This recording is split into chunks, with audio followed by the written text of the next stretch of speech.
Lagpas 5 piso ang dagdag presyo ng diesel bukas. Kahit di ka driver, ramdam mo yan sa pamasahe at bilihin. Siguradong tataas rin yan. Kaya tanong namin sa inyo, anong diskarte mo para makatipid kasunod ng malakihang taas presyo sa petrolyo? Pakinggan natin ang masasabi nila.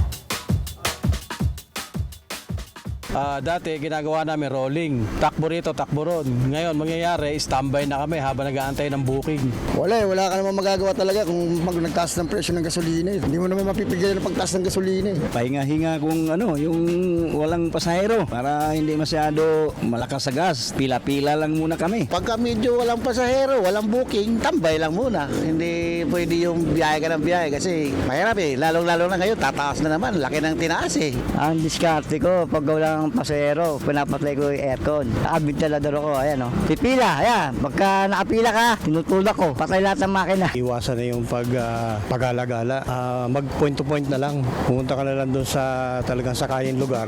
At pag walang booking, pahinga na tayo para tipid gas. Tapos pagka medyo ito puno, dito ka na magpahinga para medyo malamig-lamig. Palagay ko, pila-pila muna. Hindi ako tatakbo ng walang pasahero. Yung nga lang, hindi ka masyado kikita. Ganon talaga.